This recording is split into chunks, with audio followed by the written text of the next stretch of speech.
জান্নাতি নারী কারা?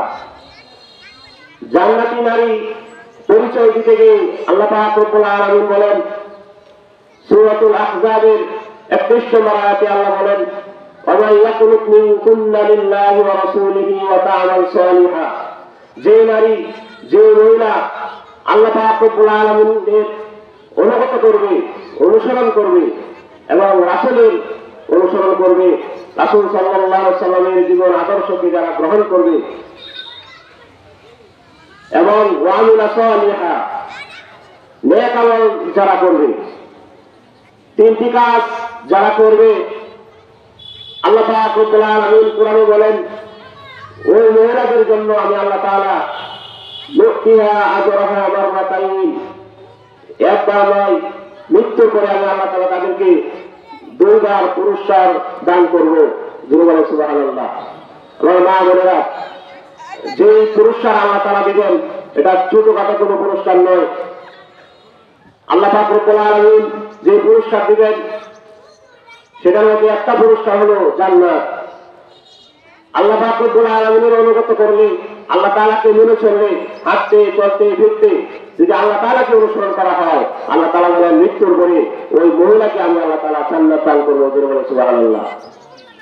আমার মা বোনেরা, জান্নাতি নারী তো ওই সমস্ত নারী, রাসূল সাল্লাল্লাহু আলাইহি ওয়াসাল্লাম বলেন ইত্তলাতু ফিল জান্নাতি ফারাআইতু আকসারা আহলিয়াল ফুকারা, আমি যখন জান্নাতে গেলাম, জান্নাতে যা দেখি যে জান্নাতের মধ্যে অধিকাংশ নারী এবং পুরুষ তারা হলো দরিদ্র মহিলারা, দরিদ্র নারীরা জান্নাতের মধ্যে দৌড়াদৌড়ি করতেছে। জান্নাতে যেতে হলে দরিদ্র থাকতে হবে, বিষয়টা এমন নয়। দরিদ্রদের অন্তরে আল্লাহর মহব্বত, আল্লাহর আনুগত্য বেশি থাকে। এই জন্য রাসূল সাল্লাল্লাহু আলাইহি ওয়াসাল্লাম অন্য এক হাদিসের মধ্যে বলেন আল জান্নাতু আকরাবু ইলা আহাদিকুম মিন শিরাতি নালিহি ওয়ান নারু মিসলু যালিক।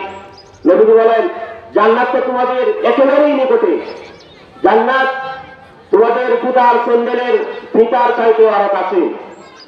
আমি আল্লাহ তাআলাকে যদি মেনে চলতে পারো, আমার রাসূলকে যদি অনুসরণ করতে পারো, এই দুইটা কাজ করলেই জান্নাত তোমাদের জুতার যে জুতা পরিধান করা হয়, জুতার যে ফিতা আছে, ফিতার চাইতে আরো কাছে।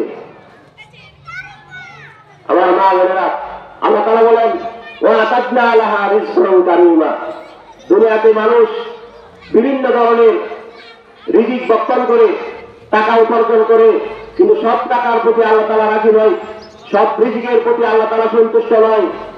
কোন রিজিকের প্রতি, কোন টাকার প্রতি এবং ধন সম্পদ, অর্থ সম্পদের প্রতি আল্লাহ তাআলা রাজি খুশি আছেন? আল্লাহ বলেন ওয়া আতাদনা লাহা রিজকান কারীমা, আমি আল্লাহ তাআলা আমাকে যারা মানবে, আমার নবীকে যারা অনুসরণ করবে, আমার কোরআনকে যারা ধারণ করবে, আমি আল্লাহ তাআলা তাদেরকে মৃত্যুর পরেও দুনিয়াতেও সম্মানিত রিজিক দান করবো। যিনি বলেন সুবহানাল্লাহ। আমার মা বোনেরা, আল্লাহ পাক রব্বুল আলামিন বলেন যে তোমরা অকরনা ফি বুয়ুতিকুন্না ওয়ালা তাবাররুজনা তাবাররুজাল জাহিলিয়াতিল উলা, যে জাহিলি যুগের মতো তোমরা যদি চলো তাহলে জান্নাত পাবে না।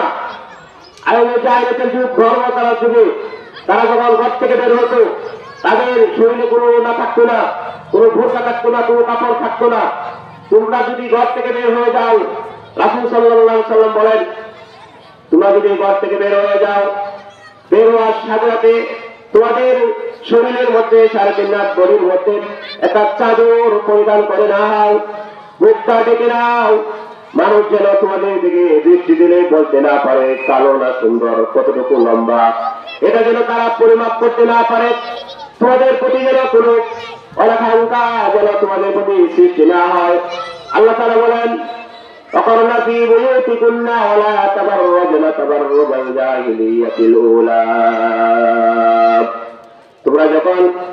তোমরা ঘরের মধ্যে থাকো, বিশেষ প্রয়োজনে যখন ঘর থেকে বাইরে যাওয়া, বাবার বাড়িতে চলে যাবে, আত্মীয়র বাড়িতে চলে যাবে, যাওয়ার সময় তোমরা পর্দা সহকারে চলে যাবে। শুধু তাই নয়, আল্লাহ পাক রব্বুল আলামিন বলেন ইয়া নিসাআন নবী লাসতুন্না কাআহাদিন মিনান নিসা, আল্লাহ তাআলা বলেন নবীর স্ত্রীদেরকে আল্লাহ তাআলা বলতেছেন ও নবীর স্ত্রীগণ, শুনো তোমরা অন্যান্য স্ত্রীদের মতো নয়, আবু জাহেলের বউয়ের মতো নয়, আবু লাহাবের স্ত্রীর মতো নয়, ফেরাউনের স্ত্রীর মতো নয়, নমরুদের স্ত্রীর মতো নয়। তোমরা সম্মানিত মানুষ, নবীর বিবি হয়েছ। আল্লাহ পাক রব্বুল আলামিন ঘোষণা করতেছেন, নবীর বিবি যেভাবে চলতে পারে, যেভাবে চলার দরকার সেভাবে চলতে হবে। ইহুদি আর খ্রিস্টানের স্ত্রীরা, ইহুদি আর খ্রিস্টানের আবু জাহেলের মেয়েরা, আবু জাহেলের স্ত্রী যেভাবে চলে, একজন মুসলমানের স্ত্রী সেভাবে চলতে পারে না, নবী রাসূলের স্ত্রী সেভাবে চলতে পারে না।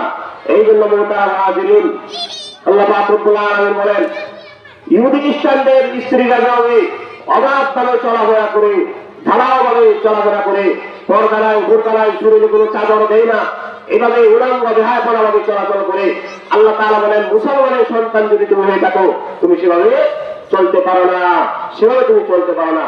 যদি চলো তাহলে শুনে রাখো, তোমার জন্য জাহান্নাম অপেক্ষা করতেছে। মুহতারাম হাজিরিন, রাসূল সাল্লাল্লাহু আলাইহি ওয়াসাল্লাম এক হাদিসের মধ্যে বলেন,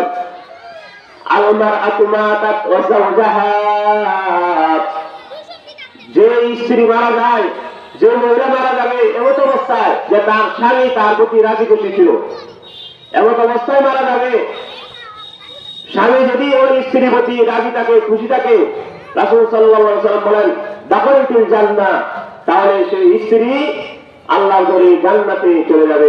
সুবহানাল্লাহ। জান্নাতে যেতে হলে স্বামীর আনুগত্য করতে হবে, জান্নাতে যেতে হলে আল্লাহ রাসূলের আনুগত্য করতে হবে।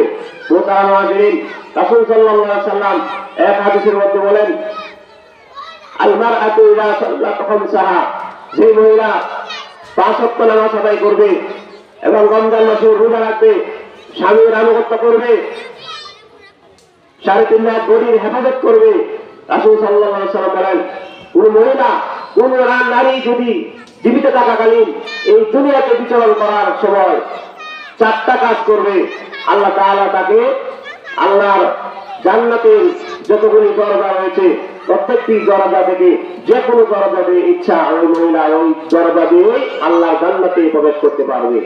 সুবহানাল্লাহ। জান্নাতে যাওয়া মা বোনদের জন্য অত্যন্ত সহজ। নারী জাতি জান্নাতে যাওয়ার সহজ উপায় হলো আল্লাহ রাসূলের আনুগত্য করা, স্বামীর ইতাআত করা, স্বামীর কথা ছাড়া ঘর থেকে বাহিরে না যাওয়া, অন্য কোথায় না যাওয়া।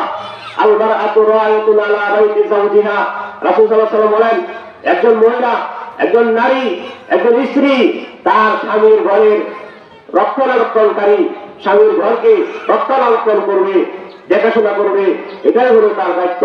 স্বামী যদি তার প্রতি খুশি থাকে, কোন নারীর প্রতি যদি স্বামী খুশি থাকে, তাহলে সে জান্নাতে যেতে পারবে। আমি আমার আলোচনা দীর্ঘায়িত করছি না। মুহতারাম হাজিরিন, আল্লাহ পাক রব্বুল আলামিন একটা কথাই বলে দিয়েছেন যে তোমরা আল্লাহ ইয়াকুলুত মিনকুন্না লিল্লাহি ওয়া রাসূলিহি ওয়া তা'মাল সালিহা, যে আল্লাহ রাসূলের অনুসরণ করো এবং নেক আমল করো, করলেই আমি আল্লাহ তোমাদেরকে দুনিয়াতেও সম্মানিত রিজিক দান করবো, মৃত্যুর পরেও আমি আল্লাহ তাআলা তোমাদেরকে জান্নাত দান করবো। মুহতারাম হাজিরিন, আল্লাহ পাক রব্বুল আলামিন, আমি যে দু একটি কথা বললাম সেই কথাগুলোর উপর আল্লাহ তাআলা আমাদের সকলকে আমল করার তৌফিক দান করুন। সকলে বলুন আমিন। ওয়া আখিরু দাওয়ানা আলহামদুলিল্লাহি রাব্বিল আলামিন।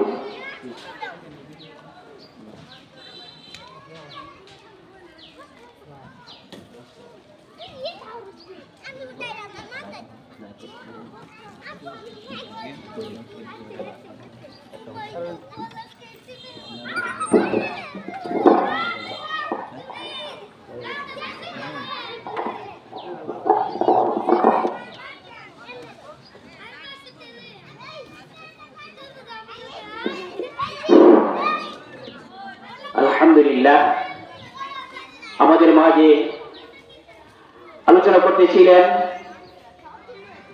হযরত মাওলানা মনিরুজ্জামান সাদি সাহেব।